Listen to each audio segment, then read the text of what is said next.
Assalamualaikum warahmatullahi wabarakatuh. Selamat pagi anak-anak. Ketemu lagi dengan media pembelajaran berupa video ini. Di sini kita akan membahas tentang gelombang bunyi. Pada pertemuan sebelumnya kita sudah mempelajari tentang getaran. Apa itu getaran? Frekuensinya, amplitudenya, dan periodenya. Kemudian gelombang juga begitu, kita sudah mempelajarinya, apa pengertian gelombang, jenis-jenis gelombang, dan bagaimana cara menghitung cepat lambat gelombang. Pada kesempatan ini kita akan melanjutkan pembahasan tentang gelombang bunyi. Kompetensi dasar yang harus kalian miliki pada kegiatan ini adalah masih sama dengan pertemuan sebelumnya ya. Silakan dilihat 3.11. Kemudian kompetensi berikutnya 4.11. Pada kegiatan ini tujuan pembelajarannya adalah satu, membedakan gaung dan gema. Yang kedua, menghitung cepat lambat gelombang bunyi. Ketiga, menghitung jarak sumber bunyi ke pendengar. Keempat, menjelaskan karakteristik bunyi. Yang kelima, menghitung kedalaman laut. Keenam, menganalisis hubungan antara frekuensi dengan tegangan dawai. Yang ketujuh, menganalisis hubungan antara panjang pendeknya senar dengan frekuensi bunyi.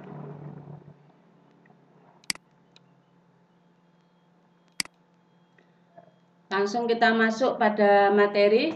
Yang dimaksud dengan bunyi adalah gelombang longitudinal yang merambatkan energi gelombang di udara atau melalui molekul udara sampai terdengar oleh reseptor pendengaran. Dulu sudah mempelajari tentang getaran, yaitu gerakan bolak-balik melalui titik seimbang. Gerakan bolak-balik yang merambat disebut dengan gelombang. Gelombang menurut arah getarnya dibedakan dua, transversal dan longitudinal. Bunyi ini termasuk gelombang longitudinal. Kemudian bunyi ini dapat terdengar dengan tiga syarat. Satu, adanya sumber bunyi. Yang kedua, adanya medium atau zat perantara berupa molekul udara. Kemudian alat penerima atau telinga manusia. Cepat lambat bunyi dipengaruhi oleh suhu dan jenis medium. Semakin rendah suhu, maka semakin cepat lambat bunyinya. Contohnya waktu malam hari, maka suhunya lebih rendah daripada siang hari. Malam hari suara akan terdengar lebih jelas dan kuat daripada di siang hari. Sedangkan jenis medium yang digunakan untuk merambatkan bunyi juga berbeda-beda kecepatan rambatnya. Berikut daftar cepat lambat bunyi melalui medium. Udara, air, aluminium, zat padat, zat padat, zat padat. Di antara benda ini cepat lambat yang paling besar adalah besi, yaitu 5130 meter per sekon. Ini bisa kalian pahami, misalnya ada rel kereta api, keretanya masih jauh belum terlihat, kemudian kamu tempelkan telingamu di besi rel kereta api. Meskipun keretanya belum terlihat, tapi suara getaran di besi itu sudah bisa didengarkan.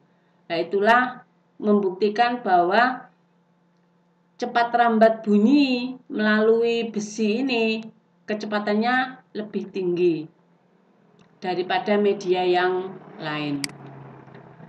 Selanjutnya, frekuensi bunyi. Kita tahu kemarin frekuensi adalah jumlah getaran per detik. Berarti frekuensi bunyi adalah jumlah getaran per detik yang terjadi di bunyi. Berdasarkan frekuensinya, dibedakan menjadi 3. 1. Infrasonik, audiosonik, dan ultrasonik. Kalau infrasonik frekuensinya kurang dari 20 Hz. Hanya hewan-hewan tertentu yang mampu mendengarkan suara dengan frekuensi ini. Contohnya jangkrik dan anjing. Yang kedua audiosonik, yaitu suara atau bunyi yang frekuensinya antara 20 sampai 20.000 Hz. Yang termasuk mampu mendengarkan suara dengan frekuensi ini adalah manusia. Selanjutnya ultrasonik frekuensinya lebih dari 20.000 Hz. Ini hanya hewan-hewan tertentu saja yang mampu mendengarnya, antara lain anjing, kelelawar, dan lumba-lumba. Anjing ini bisa tergolong infrasonik dan ultrasonik. Mekanisme untuk memahami lingkungan dengan bantuan bunyi dikenal dengan sistem ekolokasi. Contohnya yang dilakukan oleh kelelawar. Pada malam hari, mata kelelawar mengalami disfungsi atau pelemahan fungsi. Kelelawar menggunakan indera pendengarannya untuk melihat dengan cara mengeluarkan bunyi ultrasonik sebanyak mungkin. Kemudian kelelawar mendengarkan bunyi pantulnya. Dari bunyi pantul tersebut, kelelawar bisa mengetahui keberadaan benda di sekitarnya dan menyesuaikan gerakannya. Selanjutnya, karakteristik bunyi. Saat kamu mendengarkan musik, bisakah kamu membedakan suara gitar, suara drum, suara gendang, seruling, dan lain-lain?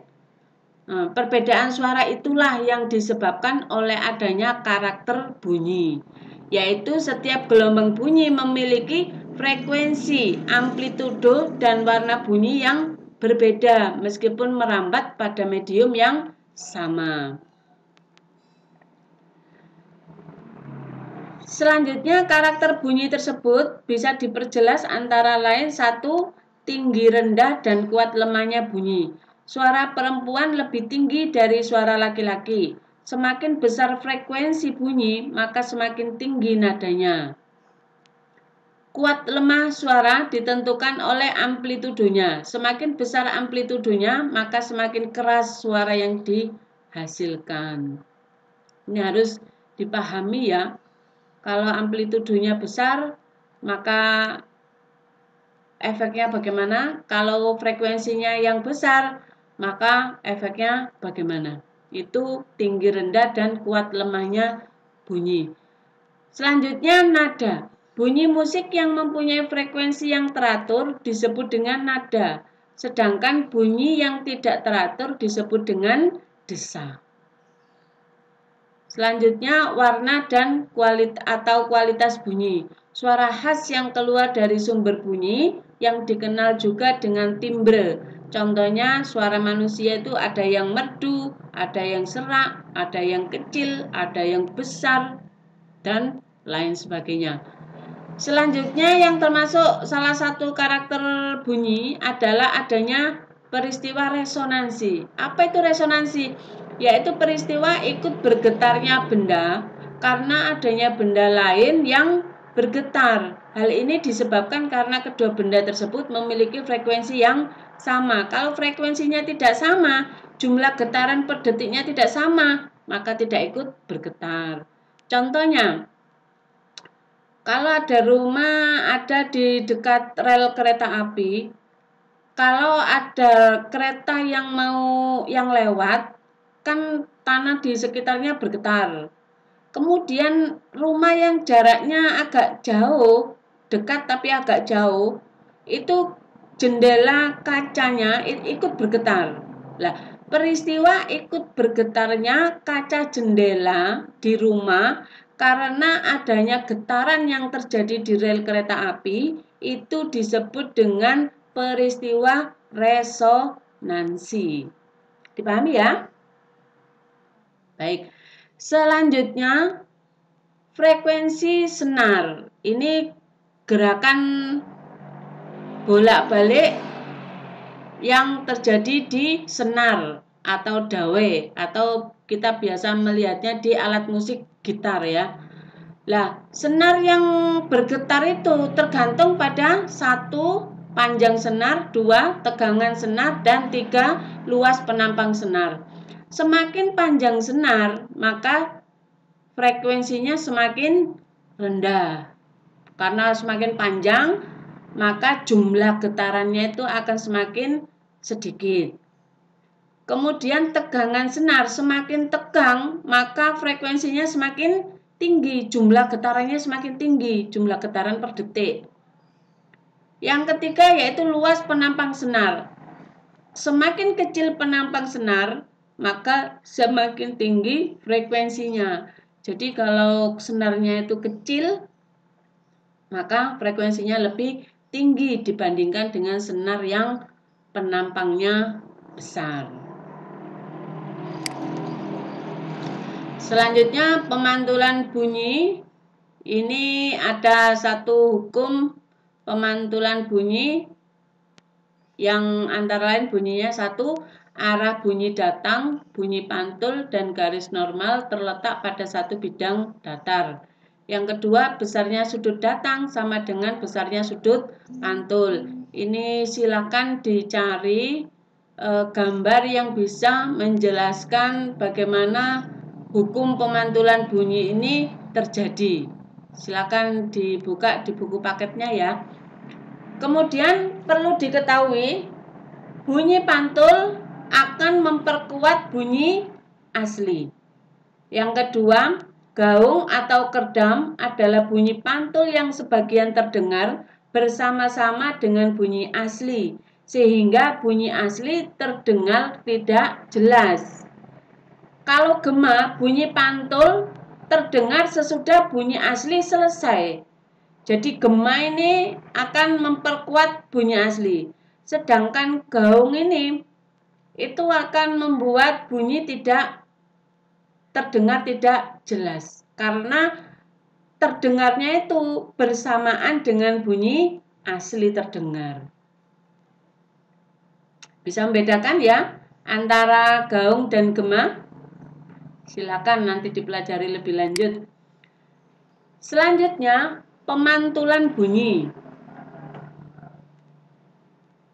Pemantulan bunyi ini bisa digunakan untuk mengukur jarak. Hal tersebut bisa dirumuskan sebagai berikut. S sama dengan V kali T per 2. Jarak sama dengan cepat rambat bunyi kali waktu dibagi 2. Kenapa kok dibagi 2? Kalau ada orang ada di tengah-tengah bukit A dan bukit B, setelah orang tersebut berteriak, maka suaranya akan memancar. Setelah mengenai bukit, maka suaranya akan memantul. Pantulannya terdengar kembali oleh orang yang berteriak tadi. Berarti mengalami pergi datang, berarti 2 kali. Makanya dibagi menjadi 2. Contoh soal, dari permukaan air laut, sinyal bunyi dikirimkan ke dasar laut. Sinyal tersebut diterima kembali setelah 12 sekon. Jika cepat rambat bunyi di dalam air adalah 1800 meter per sekon, maka kedalaman laut di tempat itu adalah, penyelesaian sebagai berikut. Diketahui T sama dengan 12 waktunya ya. V cepat rambatnya 1800 meter per sekon. Yang ditanyakan adalah jaraknya. Jarak berarti kedalaman lautnya. Jawab, S sama dengan jarak sama dengan cepat rambat kali T per 2. 1800 kali 12 per 2 sama dengan 10.800 meter. Berarti jarak kedalaman dari laut tersebut adalah 10.800 meter. Itu ya, jadi pemantulan bunyi ini bisa digunakan juga untuk mengukur kedalaman laut. Dengan cara bagaimana? Kapal di atas laut akan mempunyai satu alat untuk memancarkan gelombang bunyi yang diarahkan ke dasar laut. Nah, Setelah bunyi tadi masuk ke laut, maka dia akan menyentuh dasar laut. Nah, kemudian memantul. Pantulannya ini diterima oleh alat penerimanya.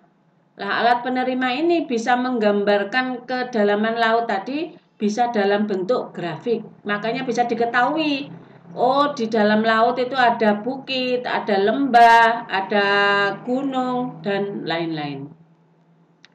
Selanjutnya,